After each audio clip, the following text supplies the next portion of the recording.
Good afternoon students.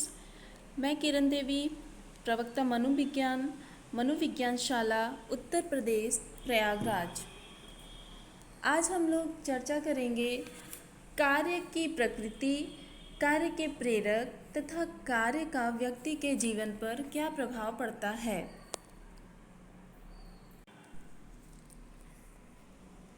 कार्य की प्रकृति, नेचर ऑफ वर्क। किसी उद्देश्य से की गई क्रिया को कार्य कहते हैं। शरीर एवं मस्तिष्क के द्वारा संपन्न की गई समस्त क्रियाएं कार्य कहलाती हैं। जैसे हम कोई कार्य करते हैं, प्रतिदिन कोई ना कोई हम कार्य करते हैं और उसका कोई ना कोई मुख्य उद्देश्य होता है, तभी हम उस कार्य को करते हैं। बिना किसी उद्देश्य के हम कोई कार्य नहीं करते हैं। कार्य एक ऐसी प्रक्रिया है जो किसी लक्ष्य को प्राप्त करने के लिए की जाती है। कार्य को विभिन्न मनोवैज्ञानिकों ने परिभाषित करने का प्रयास किया है। उनमें से कुछ परिभाषाएं निम्नलिखित हैं, जिसमें से होनार्थ के अनुसार कार्य वह संप्रदाय है जो व्यक्ति द्वारा अपने जीवन यापन के लिए किया जाता है। मतलब जीविकोपार्जन को चलाने के लिए व्यक्ति कोई ना कोई काम करता है, जैसे कोई नौकरी करता है, उससे रिलेटेड वो अपने जीवन यापन को चलाता है। इसके बाद है क्रोकोड के अनुसार कार्य एक ऐसा साधन है जिसके द्वारा व्यक्ति अपने अनुभव को आवश्यकताओं के संदर्भ में प्रयोग करता है। कार्य कर्मचारी के शारीरिक एवं मानसिक क्रियाओं का स्वरूप है जिसके द्वारा वह जीवन यापन करने के साधनों को जुटाता है। इससे उसे सामाजिक प्रतिष्ठा भी मिलती है। अतः कहा जा सकता है कि कार्य वह शारीरिक एवं मानसिक श्रम या प्रयत्न है जिसके द्वारा किसी लक्ष्य आवश्यकता की पूर्ति हो सकती है। हम किसी भी लक्ष्य को पाने के लिए वो कार्य करते हैं और हमारी आवश्यकता होती है कि हम उस कार्य को करें, तभी हम अपने लक्ष्य तक पहुंच सकते हैं। इसके कारण व्यक्ति के प्रयत्न लक्ष्योन्मुख होते हैं और कार्य पूर्ति होने पर समाप्त होकर अगले कार्य के लिए अग्रसर हो जाते हैं। इसमें निरंतरता पाई जाती है। इसका मतलब है कि जब तक हमारी आवश्यकता की पूर्ति नहीं हो जाती है, हम उस कार्य को करते रहते हैं। इसके बाद आता है कार्य के प्रेरक, मोटिव्स ऑफ द वर्क। प्राणी के प्रत्येक व्यवहार के पीछे कोई ना कोई कारण होता है जो उसे एक निश्चित व्यवहार करने के लिए प्रेरित करता है। इसी को अभिप्रेरणा या प्रेरक कहते हैं। प्रेरणा शब्द की उत्पत्ति मोवियर शब्द से हुई है, जिसका आशय गतिशील या सक्रिय करना है। प्रेरक से तात्पर्य एक ऐसी आंतरिक अवस्था से होता है जो व्यक्ति को कार्य प्रारंभ करने तथा उसे लक्ष्य पर पहुंचने तक क्रियाशील बनाए रखने के लिए निर्देशित करता है। प्रेरणा प्राणी की एक मन शारीरिक अवस्था होती है जिसकी उत्पत्ति किसी तरह का अभाव या प्राणी के भीतर होने वाले रासायनिक एवं भौतिक परिवर्तनों के फलस्वरूप होती है। इन परिवर्तनों के फलस्वरूप प्राणी शारीरिक एवं मानसिक संतुलन का अनुभव करता है और इसकी क्रिया लक्ष्य की ओर निर्देशित होती है। प्रेरक क्रिया करवाने वाले एक ऐसी प्रकृति के रूप में परिभाषित किया जाता है जो प्रणोदन द्वारा आरंभ होता है तथा समायोजन द्वारा समाप्त हो जाता है। अतः कहा जा सकता है कि प्रेरक व्यक्ति के भीतर वह अवस्था को कहते हैं जो उसके व्यवहारों को लक्ष्य की ओर प्रेरित करती है। प्रत्येक व्यक्ति को एक खास दिशा में उद्देश्य की प्राप्ति की ओर ले जाती है। इसके बाद हम लोग अध्ययन करेंगे कार्य का व्यक्ति के जीवन पर प्रभाव। कार्य का व्यक्ति के जीवन पर गहरा प्रभाव पड़ता है और वो किस तरह से पड़ता है, आइए हम लोग जानते हैं। व्यक्ति जब किसी लक्ष्य को प्राप्त करना चाहता है तो उसके लिए वह कार्य करता है और उस कार्य का प्रभाव व्यक्ति के जीवन पर भी पड़ता है। और यह प्रभाव दो प्रकार के होते हैं। पहला है सकारात्मक प्रभाव, पॉजिटिव इफेक्ट। दूसरा नकारात्मक प्रभाव, निगेटिव इफेक्ट। कार्य का सकारात्मक प्रभाव क्या होता है? जब किसी व्यक्ति लक्ष्य का निर्धारण करता है तो वह अपना कार्य आरंभ करता है और उसे लक्ष्य प्राप्त होता है। जो उसने योजना बनाई और उस पर कार्य करने की वजह से व्यक्ति के जीवन पर उसका सकारात्मक प्रभाव पड़ता है, जो निम्न बिंदुओं द्वारा स्पष्ट किया जा सकता है। जिसमें सबसे पहला है, कार्य व्यक्ति के जीविकोपार्जन में सहायक होता है।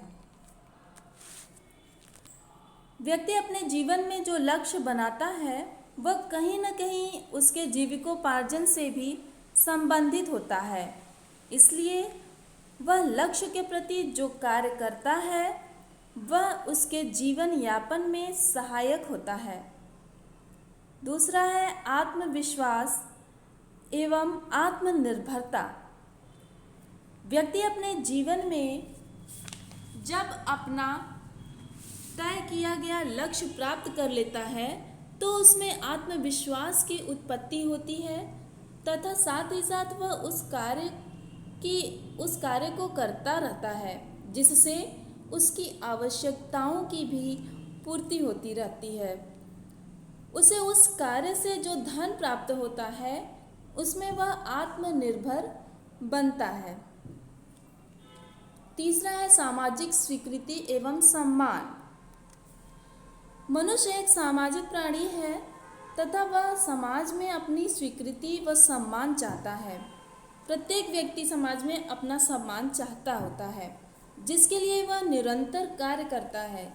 जब वह कार्य समाज द्वारा स्वीकृत होता है तथा समाज कल्याण के लिए होता है तो वह उसे समाज में सम्मान प्राप्त होता है। चौथा है निपुणता। व्यक्ति किसी कार्य को जब प्रतिदिन करता है तो वह उसमें निपुण हो जाता है और उसे कार्य आगे भविष्य बनाने के लिए मदद करता है और व्यक्ति अपने जीवन में उपलब्धियां हासिल करता है। इसके बाद है जिम्मेदारी की भावना। व्यक्ति को जब कोई कार्य सौंपा जाता है और वह कार्य पूरी ईमानदारी से तथा समय पर करके दे देता है तो उसमें जिम्मेदारी की भावना का विकास होता है तथा उसका समय प्रबंधन भी अच्छा हो जाता है, जिससे उसके जीवन में अनेक समस्याएं भी हल होने लगती हैं, क्योंकि उसमें समय प्रबंधन का विकास हो जाता है। अगला है उत्तम मानसिक स्वास्थ्य।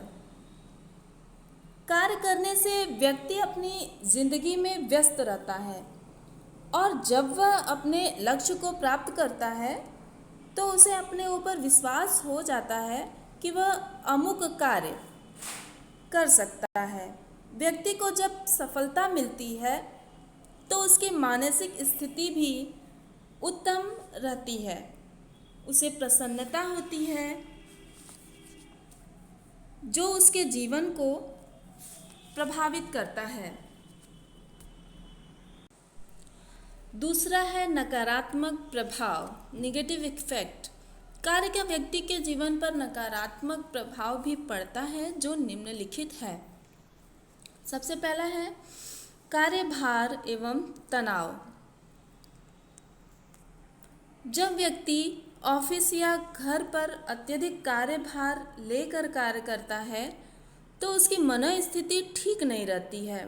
वह कार्य को एक बोझ की तरह समझकर कार्य करता है, जिससे उसमें तनाव उत्पन्न होता है और वह तनावपूर्ण जीवन व्यतीत करने लगता है, जिसका असर उसके जीवन पर पड़ता है।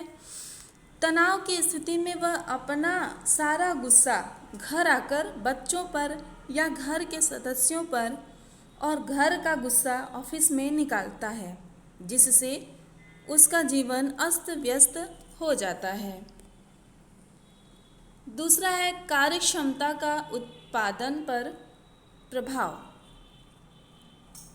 जब व्यक्ति कार्य को एक भार के रूप में लेकर कार्य करता है और वह तनाव में आ जाता है, तो इससे उसकी कार्य करने की क्षमता भी प्रभावित होती है, जिससे जो उत्पादन उसे मिलना चाहिए वह नहीं मिल पाता है। और तनावपूर्ण कार्य करने के कारण जीवन में समायोजन नहीं हो पाता है और जीवन नीरस लगने लगता है। तीसरा है वातावरण। वातावरण का व्यक्ति पर गहरा प्रभाव पड़ता है।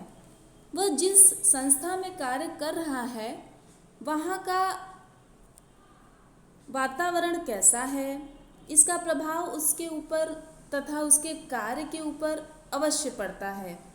ऑफिस के वातावरण में बॉस अपने सहकर्मियों के साथ कैसा संबंध है, वहाँ मूलभूत सुविधाएं कैसी हैं, साथ में कार्य कर रहे अन्य सहकर्मियों का व्यवहार उनके ऑफिस के प्रति कैसा है या आपस में कैसा है, इन सभी बातों का प्रभाव व्यक्ति पर तथा उसके कार्य के निष्पादन पर पड़ता है। अगला है थकान।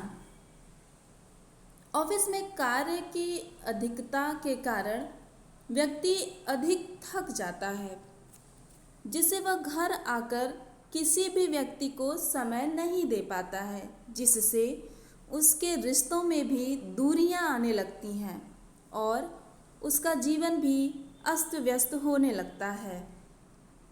अगला है मानसिक एवं शारीरिक स्वास्थ्य। स्वस्थ शरीर में ही स्वस्थ मस्तिष्क का निवास होता है।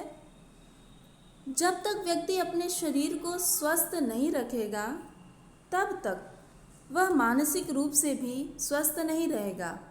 व्यक्ति अत्यधिक कार्य के कारण अपने खाने पीने पर ध्यान नहीं दे पाता है, समय से भोजन नहीं करता और अपने शारीरिक स्वास्थ्य सही नहीं रख पाता है और इसी कारण उसका मन भी किसी कार्य में नहीं लगता है।